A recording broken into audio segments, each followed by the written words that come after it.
Welcome back to my channel fine maths classes. So ഇന്നത്തെ ക്ലാസ്സിൽ നമ്മൾ പഠിക്കാൻ പോകുന്നത് ഓൾ കേരള കോമൺ മോഡൽ എക്സാമിനേഷനിലെ 24th ക്വസ്റ്റ്യൻ ആണ് കേട്ടോ നമ്മൾ ഡിസ്കസ് ചെയ്യുന്നത്. അപ്പോൾ എൻ്റെ ചാനൽ കാണുന്നവർ സബ്സ്ക്രൈബ് ചെയ്യാനും ലൈക്ക് ചെയ്യാനും കമൻറ്റ് ചെയ്യാനും മാക്സിമം എൻ്റെ മക്കൾസ് ഷെയർ ചെയ്ത് മിസ്സിനെ സപ്പോർട്ട് ചെയ്തേക്കണം കേട്ടോ. ഓക്കെ, അപ്പോൾ നമുക്ക് ക്വസ്റ്റ്യൻ സ്റ്റാർട്ട് ചെയ്യാം. The king, queen and Jack of clubs are removed from A deck of 52 playing cards. അതായത് 52 പ്ലേയിങ് കാർഡ്സിൽ നിന്ന് നമ്മൾ കിങ്ങിനെയും ക്യൂണിനെയും ജാക്കിനെയും നമ്മൾ എന്ത് ചെയ്യുന്നു? റിമൂവ് ചെയ്യുന്നു. ക്ലബ്ബ് സ്യൂട്ടിലുള്ള കിങ്ങിനെയും ക്യൂണിനെയും ജാക്കിനെയും ആണ് നമ്മൾ റിമൂവ് ചെയ്യുന്നത്, എടുത്ത് മാറ്റുന്നത്. ആൻഡ് ദെൻ വെൽ ഷഫിൾഡ്, എന്നിട്ട് എന്ത് ചെയ്തു? നമ്മൾ നല്ലതായിട്ട് ഇങ്ങനെ കലർത്തി. Now one card is drawn at random from the remaining cards. അപ്പോൾ ബാക്കിയുള്ള കാർഡിൽ നിന്നും ഓരോ കാർഡുകൾസ് നമ്മൾ എടുക്കുകയാണെങ്കിൽ find the probability of getting a face card or face card. അതായത് നമുക്ക് ഫേസ് കാർഡ് കിട്ടുവാനുള്ള ചാൻസ് ആണ് കണ്ടുപിടിക്കാൻ പറഞ്ഞിരിക്കുന്നത്. അതായത് നമ്മൾ ഇത്രയേ ഉള്ളൂ സംഭവം. ക്ലബ് സ്യൂട്ടിൽ നിന്നും നമ്മൾ കിങ്ങിനെയും ക്യൂണിനെയും ജാക്കിനെയും എടുത്തു മാറ്റി. ഓക്കെ, എന്നിട്ട് ബാക്കിയുള്ള കാർഡ്സ് ഉണ്ടല്ലോ, അതായത് മൊത്തത്തിൽ 52 കാർഡ്സ് ആണ്. അതിൽ നിന്ന് നമ്മൾ എടുത്തു മാറ്റിയത് എത്ര കാർഡാണ്? 3 കാർഡ് അല്ലേ? അപ്പൊ 52 - 3 ചെയ്യുമ്പോൾ നമുക്ക് എത്ര കിട്ടും? 49. അപ്പൊ ഈ 49 കാർഡിൽ നിന്നും നമ്മൾ പിന്നെ ഓരോ കാർഡുകൾ ഇങ്ങനെ എടുക്കുന്ന ടൈമിൽ നമുക്ക് ഫേസ് കാർഡ് കിട്ടുവാനുള്ള ചാൻസ് ആണ് കണ്ടുപിടിക്കാനായിട്ട് പറഞ്ഞിരിക്കുന്നത്. മനസ്സിലായ എൻ്റെ മക്കൾസിന്? അപ്പോൾ അതെങ്ങനെ നമ്മൾ കണ്ടുപിടിക്കും? ഓക്കെ, അതെങ്ങനെയാണെന്നുള്ളത് മിസ് പറഞ്ഞുതരാം. നമുക്കറിയാം ടോട്ടലി 52 പ്ലേയിങ് കാർഡ്സ് ആണ് ഉള്ളത്. അതിൽ നമുക്ക് 4 സ്യൂട്ട്സ് ആണ് വരുന്നത്. 4 സ്യൂട്ട്സ് എന്ന് പറയുമ്പോൾ ഏതൊക്കെയാണ്? Heart, club, spade, diamond. ഇങ്ങനെ 4 സ്യൂട്ട്സുകളാണ് ഉള്ളത്. ഈ 4 സ്യൂട്ടുകളിലുമായിട്ട് 12 ഫേസ് കാർഡ്സ് ആണ് നമുക്ക് ഉള്ളത്. എത്ര ഫേസ് കാർഡ്സ് ആണ് എൻ്റെ മക്കൾസെ? 12 ഫേസ് കാർഡ്സ് ആണ് നമുക്ക് ഉള്ളത്. ഓക്കെ, അതായത് ഓരോ സ്യൂട്ടിലും 3 എണ്ണം വെച്ചിട്ട് 12 ഫേസ് കാർഡുകൾ. ഈ 12 ഫേസ് കാർഡിലാണ് ഇപ്പൊ നമ്മൾ എത്ര എണ്ണം എടുത്ത് മാറ്റിയത്? 3 എണ്ണം എടുത്ത് മാറ്റിയത്. അപ്പൊ ബാലൻസ് എത്ര എണ്ണം ഉള്ളത്? 9 എണ്ണം. ഓക്കെ, അപ്പൊ ശരിക്കും പറഞ്ഞാല് ഇപ്പൊ നമുക്ക് ഫേസ് കാർഡ് ഈ 3 എണ്ണം എടുത്ത് മാറ്റിയതിന് ശേഷം നമുക്ക് എത്ര എണ്ണമാണ് വരുന്നത്? 9 എണ്ണമാണ് വരുന്നത്. ഓക്കെ ആണോ എൻ്റെ മക്കൾസെ? ഇനി ഫേസ് കാർഡ് എന്താണെന്ന് അറിയാത്ത മക്കൾസ് കാണും. ഫേസ് കാർഡ് എന്ന് വെച്ചാൽ ഫേസ് കാണിക്കുന്നത്, അതായത് കിങ്ങിന്റെയും ജാക്കിന്റെയും ക്യൂണിന്റെയും നമുക്കറിയാം കാർഡ്സിൽ എന്തുണ്ട്? ഫേസ് കാണിച്ചിട്ടുണ്ട്. അങ്ങനെയുള്ളതിനെയാണ് നമ്മൾ ഫേസ് കാർഡ്സ് എന്ന് വിളിക്കുന്നത്. ഓക്കെ, ഫേസ് കാർഡ് ഇപ്പൊ എന്താണെന്ന് മനസ്സിലായേ? ഇനി നമുക്ക് നമ്മുടെ ക്വസ്റ്റ്യനിലോട്ട് വരാം. അപ്പൊ ഇപ്പൊ നമുക്ക് അറിയാവുന്നത് മൊത്തത്തിൽ ടോട്ടൽ കാർഡ്സ് ഉള്ളത് 49 ആണ്. 3 എണ്ണം എടുത്തു മാറ്റിയതിന് ശേഷം അതിൽ ഫേസ് കാർഡ്സ് എത്ര എണ്ണമാണ് വരുന്നത്? 9 എണ്ണമാണ് വരുന്നത്. ഇനി പ്രോബബിലിറ്റി കണ്ടുപിടിക്കാൻ പറഞ്ഞാൽ നമ്മുടെ ഫോർമുല യൂസ് ചെയ്തിട്ട് കണ്ടുപിടിച്ചാൽ പോരെ. ഓക്കെ, നമ്മുടെ ഫോർമുല എന്ന് പറയുന്നത് എന്താണ്? പ്രോബബിലിറ്റി കണ്ടുപിടിക്കാനുള്ളത് number of favourable outcomes by total outcomes. അപ്പോൾ ഇവിടുത്തെ ടോട്ടൽ ഔട്ട്കംസ് എന്ന് പറയുന്നത് എത്രയാണ് വരുന്നത്?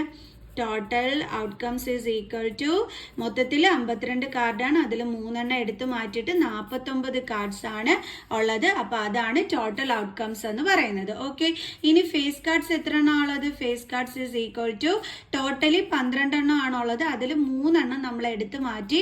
അപ്പൊ എത്ര എണ്ണമായി? 9. ഓക്കെ, ഇനി നമുക്ക് probability കണ്ടുപിടിച്ചൂടെ?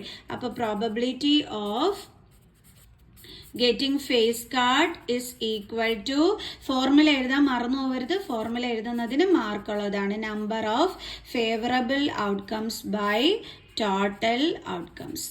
Total outcomes is equal to favourable എന്ന് പറയുമ്പോൾ ഈ ഫേസ് കാർഡ്സ് എണ്ണമാണ് നമ്മുടെ ഫേവറബിൾ ഔട്ട്കം എന്ന് പറയുന്നത്. അപ്പൊ 9 ബൈ ടോട്ടൽ ഔട്ട്കംസ് എന്ന് പറയുന്നത് 49. അപ്പൊ എത്ര ആൻസർ വന്നത്? 9/49.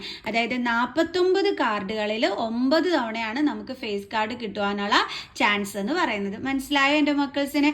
കാരണം 9 ഫേസ് കാർഡ്സുകൾ, അപ്പൊ 9 തവണയല്ലേ നമുക്ക് കിട്ടുന്നത്. ഓക്കെ, അപ്പൊ ഇത്രയേ ഉള്ളൂ സംഭവം. ഇനി നമുക്ക് ഇതിന്റെ ഓർ ക്വസ്റ്റ്യൻ നോക്കാം. അപ്പോൾ നമ്മുടെ ഓർ ക്വസ്റ്റ്യൻ ഇതാണ്. 2 dice are thrown simultaneously. What is the probability that the sum of the numbers appearing on the dice is 5? അതായത് 2 ഡൈസുകൾ ഒരുമിച്ച് നമ്മൾ എടുത്തിടുന്നു. അപ്പോഴേ ആ നമ്പേഴ്സിന്റെ അതായത് ഈ ഡൈസിൽ വരുന്ന നമ്പേഴ്സിന്റെ സമ്മ് 5 ആകാനുള്ള ചാൻസ് കണ്ടുപിടിക്കാനാണ് നമ്മളെടുത്ത് പറഞ്ഞിരിക്കുന്നത്. അപ്പൊ എങ്ങനെയാണ് നമ്മൾ ചെയ്യേണ്ടുള്ളത് നോക്കാം. അതായത് 2 ഡൈസ് ഒരുമിച്ചിടുന്നു എന്നാണ് പറഞ്ഞിരിക്കുന്നത് അല്ലേ. ഓക്കെ, അപ്പോഴേ നമ്മുടെ ടോട്ടൽ ഔട്ട്കംസ് എന്ന് പറയുന്നത് എത്രയായിരിക്കും വരുന്നത്? പ്രോബബിലിറ്റി കണ്ടുപിടിക്കാൻ പറഞ്ഞാൽ നമുക്കറിയാം number of favourable outcomes by total outcomes ആണ്. അപ്പോൾ ആ ടോട്ടൽ ഔട്ട്കംസ് എത്രയായിരിക്കും? ഒരു ഡൈസിൽ 6 ഇതുവരെയല്ലേ, അപ്പോൾ നമ്മൾ 6, അടുത്ത ഡൈസിലും അതേപോലെ 6 ആണ്. അപ്പോൾ 6 × 6 36. ഇനി അടുത്തതെന്ന് പറയുമ്പോഴത്തേക്ക് നമുക്ക് എന്തോ വേണ്ടുള്ളത്? ഫേവറബിൾ ഔട്ട്കംസ്, അതായത് number of outcomes with sum 5 വരുന്ന സമ്മ് 5 വരുന്ന ഔട്ട്കംസ് അല്ലേ, ഔട്ട്കംസിന്റെ എണ്ണം. Number of outcomes with sum 5, അതായത് സമ്മ് 5 വരുന്ന ഔട്ട്കംസിന്റെ എണ്ണം. അത് നമുക്ക് നോക്കാം, എന്നാലല്ലേ നമുക്ക് എന്ത് കണ്ടുപിടിക്കാൻ പറ്റും? പ്രോബബിലിറ്റി കണ്ടുപിടിക്കാൻ പറ്റും. ഈ number of outcomes with sum 5 എന്ന് പറയുന്നതാണ് നമ്മുടെ എന്തെന്ന് പറയുന്നത്? ഫേവറബിൾ ഔട്ട്കം എന്ന് പറയുന്നത് അല്ലേ. അപ്പൊ അതാണ് ഇപ്പൊ നമ്മൾ ഇനി കണ്ടുപിടിക്കാനായിട്ട് പോണത്. അപ്പൊ ഡൈസ് ആണ്, 2 എണ്ണം ഒരുമിച്ചാണ് എറിയുന്നത്. അപ്പൊ ഇപ്പൊ ആദ്യത്തെ നമുക്കറിയാം ഒരു ഡൈസിൽ 1 2 3 4 5 6 ഇങ്ങനെയാണ് നമ്പേഴ്സ് വരുന്നതെന്നൊക്കെ ഉള്ളത് നമുക്കറിയാം. അപ്പൊ ആദ്യത്തെ ഡയൽ 1 ആകുമ്പോൾ അടുത്ത ഡയലും ചിലപ്പോൾ 1 തന്നെ ആയിരിക്കും വരുന്നത് അല്ലേ. അടുത്ത ഡയല് ആദ്യത്തേതിനകത്ത് 1 ആണെങ്കിൽ ചിലപ്പോൾ അടുത്തതിനകത്ത് 2 ആയിരിക്കും, പിന്നെ 1 ആണെങ്കിൽ അടുത്തതിനകത്ത് 3 ആയിരിക്കും. ഇങ്ങനെ ആയിരിക്കും ചിലപ്പോൾ നമുക്ക് ഡൈസ് എറിയുമ്പോൾ കിട്ടുന്നത് അല്ലേ. ഇനി അടുത്ത ഇതേപോലെ 2 വെച്ച് എഴുതാം. 2 1, ആദ്യത്തേനകത്ത് 2 ആണെങ്കിൽ അടുത്തതിനകത്ത് ചിലപ്പോൾ 2 ആയിരിക്കും, ആദ്യത്തേനകത്ത് 2 ആണെങ്കിൽ അടുത്തതിനകത്ത് 3 ആയിരിക്കും, ചിലപ്പോൾ അടുത്തതിനകത്ത് 4 ആയിരിക്കും, ആദ്യത്തേനകത്ത് 2 വന്നിട്ട് ചിലപ്പോൾ അടുത്തതിനകത്ത് 6 ആയിരിക്കും. ഓക്കെ, ഇനി അടുത്തത് ആദ്യത്തേനകത്ത് 3 വന്നിട്ട് അടുത്തതിനകത്ത് 1 ആയിരിക്കും, ചിലപ്പോൾ ആദ്യത്തേനകത്ത് 3 വന്നിട്ട് അടുത്തതിനകത്ത് 2 ആയിരിക്കും, ചിലപ്പോൾ രണ്ടും 3 3 ആയിരിക്കും, ചിലപ്പോൾ ഒന്ന് 3ഉം ഒന്ന് 4ഉം ആയിരിക്കും, ചിലപ്പോൾ ഒന്ന് 3ഉം 5ഉം ആയിരിക്കും, ചിലപ്പോൾ ഒന്ന് 3ഉം അടുത്ത ഡൈനകത്ത് 6ഉം ആയിരിക്കും. അതേപോലെ അടുത്തത് നമ്മളിത് ഈ ഓർഡറിൽ അങ്ങ് എഴുതിയാൽ മതി, അപ്പോൾ നമുക്ക് തെറ്റിപ്പോവില്ല കേട്ടോ. ആദ്യത്തെ നമ്പർ സെയിം ആക്കിയിട്ട് മറ്റേ നമ്പർ രണ്ടാമത്തെ ഡയലെ നമ്പർ ഇത് കണക്ക് മാറ്റി മാറ്റി കൊടുത്താൽ മതി. അപ്പോൾ എല്ലാ നമ്പേഴ്സും നമ്മൾ കവർ ചെയ്യുകയും ചെയ്യും, നമുക്ക് തെറ്റും വരില്ല. ഓക്കെ, അപ്പോൾ 5 3 5 4 5 5 then 5 6. അടുത്തത് നമുക്ക് 6 വെച്ച് എഴുതാം. അങ്ങനെ 6 വരെയാണ് ഉള്ളത്. 6 2. ഓക്കെ, അടുത്തത് 6 3 6 4 6 5 6 6. ഓക്കെ, എല്ലാം കംപ്ലീറ്റ് ആയി. ഇനി സമ്മ് 5 വരണമെന്നാണ് പറഞ്ഞിരിക്കുന്നത്. അപ്പോൾ ഇതിൽ സമ്മ് 5 വരുന്നത് എടുത്ത് വെച്ചിട്ട് നോക്കണം. ഇവിടെ 5 വരും, കാരണം 1 + 4 5. അടുത്തത് 2 + 3 5. ഇങ്ങനെയാണ് ഇതിൻ്റെ രണ്ടിൻ്റെയും നമ്പേഴ്സിൻ്റെ സമ്മ്. അപ്പോൾ 2 + 3 5. അടുത്തത് ഇവിടെയും വരും 5. 3 + 2 5. പിന്നെ ഇത് ഇവിടെയും വരും 5. 4 + 1 5. അപ്പോൾ എവിടേക്കാണ് നമുക്ക് സമ്മ് ഡൈസ് അപ്പിയർ ആയിട്ട് വരുന്നത്? ഈ രണ്ട് നമ്പേഴ്സിൻ്റെയും 1ഉം 4ഉം 2ഉം 3ഉം. നിങ്ങൾ ഇങ്ങനെയൊക്കെ എടുത്ത് എഴുതണം കേട്ടോ, അല്ലെങ്കിൽ മാർക്ക് കിട്ടത്തില്ലായേ. ഫുൾ മാർക്ക് 3 2 ദെൻ അടുത്തത് 4 1. അപ്പോൾ മൊത്തത്തിൽ എത്ര എണ്ണമാണ്, എത്ര ടൈംസ് ആണ് വരാൻ ചാൻസ് ഉള്ളത്? എടുക്കുമ്പോൾ കിട്ടാൻ ചാൻസ് ഉള്ളത് 1 2 3 4. അപ്പം 4. ഓക്കെ, അപ്പോൾ number of outcomes with sum 5 is equal to എത്രയാണ് വരുന്നത്? 4. അപ്പോൾ നമുക്കിനി എടുത്ത് എഴുതാം, പ്രോബബിലിറ്റി എടുത്ത് എഴുതാം അല്ലേ ഇനി നമുക്ക്. ഓക്കെ, അപ്പം പ്രോബബിലിറ്റി